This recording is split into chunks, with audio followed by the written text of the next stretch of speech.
Hello student, MS classes में आप सबका स्वागत है। आज हम लोग कक्षा 9 एनसीईआरटी गणित का जो है पहले चैप्टर से एक बार फिर मल्टीपल चॉइस के क्वेश्चन को लेकर के आए हैं, बहुविकल्पीय प्रश्नों को लेकर के आए हैं, ताकि जो है हम लोग जो है साथ साथ बहुविकल्पीय प्रश्नों को भी देखते रहें कि किस प्रकार से जो है परीक्षा में बहुविकल्पीय प्रश्न आता रहता है, बोर्ड के पेपर में भी जो है बहुविकल्पीय प्रश्न आता रहता है। इसीलिए हम जो है अभी 9th के पहले लेसन और हम लोगों ने दूसरा लेसन अभी चल रहा है, तो हम लोगों ने इस लेसन को किया हुआ है, तो इसीलिए हम लोग पहले लेसन का आज फिर एक बार जो है बहुविकल्पीय लेकर के आए हैं। तो ध्यान से देखिएगा, अभी हम लोगों ने पिछले लेक्चर में 8 प्रश्न किया हुआ था, इसीलिए यहाँ पर ये क्वेश्चन नंबर 9 डाला हुआ है।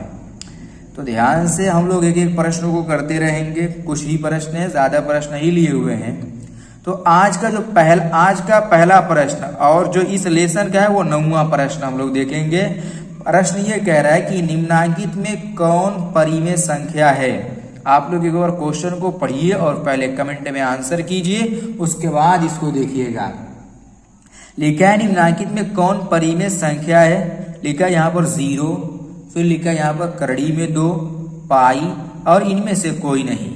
तो हम ये जानते हैं कि कोई भी परिमेय संख्या क्वेश्चन ने पूछा है, तो हम ये जानते हैं कि परिमेय संख्या उसे कहते हैं जिसको p के बटा में q के रूप में लिखते हैं, और q नॉट इक्वल टू हम लोगों को क्या होना चाहिए, वो 0 होना चाहिए।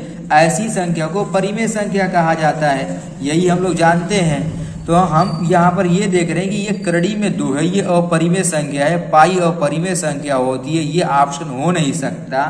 तो इसका कौन सा आंसर हुआ, पहला वाला ऑप्शन सही हो जाएगा, यानी ए वाला ऑप्शन हमारा इसका सही मिल जाएगा। चलिए इसका दूसरा क्वेश्चन यानी 10वां प्रश्न देखते हैं। निम्न में कौन परिमेय संख्या है। इसमें भी परिमेय संख्या को ही बताना है। पहले दिया है करड़ी में 3, पाई 4 के बटा में 0, 0 के बटा में 4। तो हम ये जानते हैं कि 0 के बटा में तो कुछ भी लिख सकते हैं, 1 लिख लो, 2 लिख लो, और अगर किसी संख्या के बटा में 0 लिख दिया जाए तो ये परिमेय संख्या नहीं हो सकती, क्योंकि अभी हम यहाँ पर अभी देखें कि q नॉट इक्वल टू 0 होना चाहिए, यानी बटे वाली संख्या नहीं 0 होना चाहिए, ऊपर वाली 0 हो जाएगी वो तो चलेगा, वो तो ठीक है, लेकिन अगर बटे वाली संख्या 0 हो जाए ये ठीक नहीं है। इसीलिए 4 के बटा में 0 यानी किसी भी संख्या के बटा में अगर 0 वाला ऑप्शन हो तो वो सही नहीं हो सकता। तो ये करड़ी में 3 तो होगा नहीं, क्योंकि करड़ी में 3 अपरिमेय संख्या होती है, पाई अपरिमेय संख्या, 4 के बटा में 0 हो नहीं सकता। तो कौन सा ऑप्शन हुआ हमारा जो ऑप्शन सही हुआ वो डी वाला ऑप्शन सही हो जाएगा। इस तरीके से जो है हमारा डी वाला ऑप्शन आपका सही हो गया। आइए एक अगला प्रश्न देखते हैं। इसमें भी यही चीज कह रहा है कि निम्नांकित में कौन परिमेय संख्या है। इसने भी परिमेय संख्या पूछा है। देखिए एक ही प्रकार का बार बार क्वेश्चन आ रहा है, ध्यान से देखना है कि बार बार अगर क्वेश्चन रिपीट कर रहा है तो उसमें नंबर भी अलग अलग आ रहा है। ये करड़ी में 2 अभी हम लोगों ने देखा कि अपरिमेय संख्या, करड़ी में 23 ये करड़ी से बाहर नहीं निकल सकता, इसको भी निकाल के देख लेंगे। और ये हमारा देखिए दशमलव के बाद 0 1 फिर 0 1 फिर 0 1, इस तरीके से 0 की संख्या लगातार बढ़ रही है।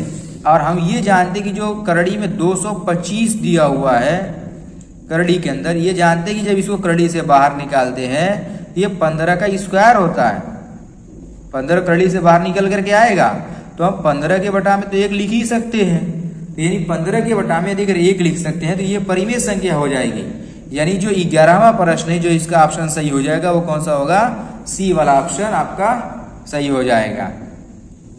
आइए क्वेश्चन नंबर 12 देखते हैं। क्वेश्चन नंबर 12 ये कह रहा है कि निम्नांकित में कौन परिमेय संख्या। इसमें भी परिमेय संख्या से ही क्वेश्चन पूछा, फिर एक बार परिमेय संख्या से क्वेश्चन है।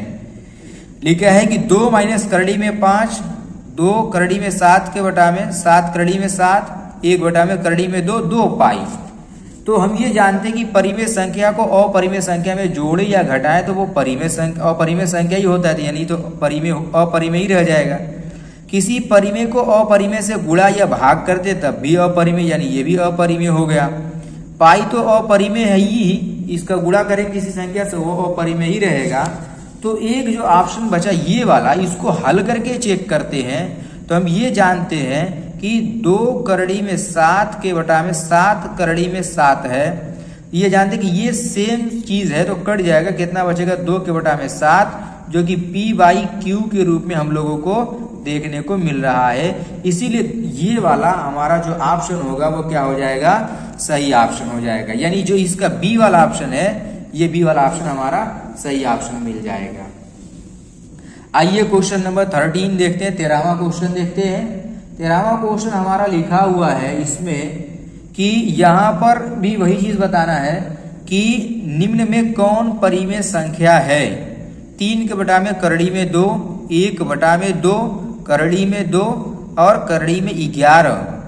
अभी बताया कि किसी भी संख्या को परिमेय और अपरिमेय का गुणा भाग करें तो अपरिमेय होता है, यानी ये अपरिमेय रहेगा।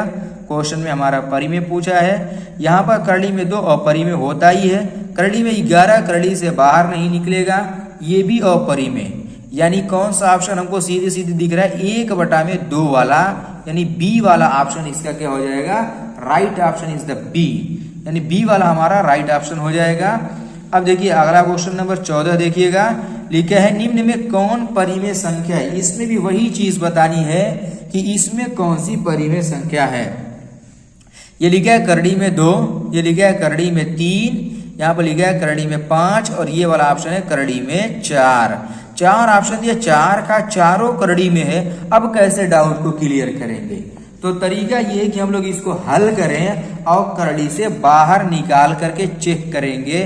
तो हम ये जानते हैं कि करड़ी में जो 2 है ये बाहर निकल नहीं सकता, करड़ी में 3 बाहर निकलेगा नहीं, और बाहर निकलने का मतलब ये कि वो स्क्वायर रूट में होना चाहिए, पूर्ण संख्या के रूप में होना चाहिए, दशमलव में नहीं बाहर करना है। तो ये बाहर करने का 1.4 1 तो 4 हो ही जाएगा, ये भी हो जाएगा, ये भी हो जाएगा, लेकिन पूर्णांक के रूप में हम लोग को बाहर निकालना है। तो हम ये जानते हैं कि अगर 4 को, जो करड़ी में 4 हमारा लिखा हुआ है, ये जो करड़ी में 4, हम ये जानते हैं कि 2 का ये होता है, 2 का मान होता है करड़ी के अंदर, यानी जो परिमेय संख्या इसमें प्राप्त करनी है वो क्या हो जाएगा, करड़ी में 4 वाला ऑप्शन, यानी सी वाला ऑप्शन हमारा क्या हो जाएगा, सही ऑप्शन हो जाएगा। इस तरीके से हम लोग का जो ऑप्शन मिला वो सी वाला ऑप्शन मिल गया। आइए क्वेश्चन नंबर 15 देखते हैं। क्वेश्चन नंबर 15 लिखा हुआ है कि, ध्यान से देखिए, क्वेश्चन नंबर 15 लिखा है इसमें कि पाई क्या है। पाई क्या चीज है, ये को आप लोग इसको पहले वीडियो को यहाँ पर पोस्ट कीजिए और जो है आप लोग इसका कमेंट में आंसर दीजिए पहले, उसके बाद देखिएगा।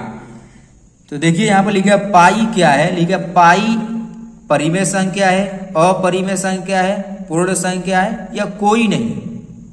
हम ये जानते हैं, हर जगह पढ़ करके आए हैं, हमेशा पढ़ रहे हैं कि पाई, अभी ऊपर भी बार बार आ रहा है, हम जानते हैं कि पाई क्या होता है, अपरिमेय संख्या होती है। यानी इसका सीधा सीधा ऑप्शन, कहीं नहीं जाना, कुछ नहीं करना, बस सीधे से मारना है, बी वाला ऑप्शन आपका सही ऑप्शन हो जाएगा, यानी अपरिमेय संख्या इसका ऑप्शन हो जाएगा और कुछ नहीं करना है। आइए अगला प्रश्न देखते हैं, क्वेश्चन नंबर 16। क्वेश्चन नंबर 16 लिखा है कि शून्य क्या है, यानी जीरो, जो हम लोग जीरो लिखते हैं, जीरो है क्या। तो ऑप्शन में देखिए लिखा है परिमेय संख्या, अपरिमेय संख्या, प्राकृत संख्या और इनमें से कोई नहीं। ये क्वेश्चन कह रहा है क्वेश्चन नंबर 16 में। तो हम ये अभी पहले क्वेश्चन में ही पढ़ लिया, पहले दूसरे क्वेश्चन में, कि जीरो क्या होता है, एक परिमेय संख्या होती है, क्योंकि जीरो के बटा में कुछ भी लिख सकते हैं हम लोग। जीरो के बटा में 1 लिख लिया, जीरो के बटा में 2 लिख लिया, जीरो के बटा में मैंने 3 लिख लिया, जीरो के बटा में 50 लिख लिया, जीरो के बटा में कुछ भी लिख सकते हैं। तो जीरो के बटा में, बटे में अगर कोई संख्या लिखी जाती है जिसको हम पी के बटा में क्यू के रूप में लिख सकते हैं, उसे क्या बोलते हैं, परिमेय संख्या कहा जाता है। इस हिसाब से जो क्वेश्चन नंबर हमारा 16 है, इसका जो सही ऑप्शन मिलेगा वो पहला वाला ऑप्शन, यानी ए वाला ऑप्शन हमारा सही हो जाएगा, परिमेय संख्या इसका ऑप्शन हमारा है। अब इसके बाद एक और प्रश्न है, देखिए क्वेश्चन नंबर 17वां देखिएगा, लिखा है कि प्रत्येक परिमेय संख्या है। इसमें क्वेश्चन में कह रहा है कि जो परिमेय संख्या होती है उसको क्या कहते हैं। प्रत्येक परिमेय संख्या, एक प्राकृतिक संख्या होती है, एक पूर्ण संख्या होती है, एक पूर्णांक होता है, एक वास्तविक संख्या होती है। क्या होती है ये बताना है। तो हम ये जानते हैं प्राकृतिक संख्या 1 से शुरू होती है, जबकि परिमेय संख्या में 0 भी आता है, यानी ये ऑप्शन बिल्कुल सही नहीं हो सकता। एक पूर्ण संख्या है, यानी केवल पूर्ण संख्या का मतलब 2, 3, 4, 5 केवल इसी को परिमेय संख्या कहते हैं, ये भी नहीं सही हो सकता, क्योंकि हम ये जानते हैं कि 1/2 लिखा वो भी परिमेय संख्या, 1/4 लिखा वो भी परिमेय संख्या, 3/2 लिखा वो भी परिमेय संख्या। एक पूर्णांक केवल पूर्णांक भी नहीं हो सकता। और यहाँ पर लिखा हुआ है एक वास्तविक संख्या। जब ये सब नहीं हो सका तो वास्तविक संख्या ही हो सकता है इसका, यानी जो इसका 17वें का जो ऑप्शन हम लोग को सही मिला वास्तविक संख्या, क्योंकि जो वास्तविक संख्याएं होती हैं ये सभी संख्याओं का क्या होता है, हमारा वास्तविक संख्या सभी संख्याओं का संग्रह होती है। इसमें परिमेय और अपरिमेय संख्याएं दोनों सम्मिलित होती हैं। तो इसलिए परिमेय संख्या क्या है, वास्तविक संख्याएं कहलाती है। परिमेय संख्या क्या कहते हैं, वास्तविक संख्या कहते हैं। इस तरीके से आज हम लोगों ने कुछ क्वेश्चन मल्टीपल चॉइस के कक्षा 9 के देखा हुआ है, पिछले लेक्चर में देखा था। तो उम्मीद करता हूं कि आप सारे क्वेश्चन आप लोग को समझ में आए होंगे और बेहतर तरीके से आप लोग इससे तैयारी करके परीक्षा में जो है अच्छा नंबर प्राप्त करने का प्रयास करेंगे। तो आप लोग इसी तरीके से वीडियो पाने के लिए जो है आप लोग वीडियो को लाइक करें, चैनल को सब्सक्राइब करें और बेल आइकन भी दबाएं ताकि समय पर आप लोग को वीडियो मिलती रहे।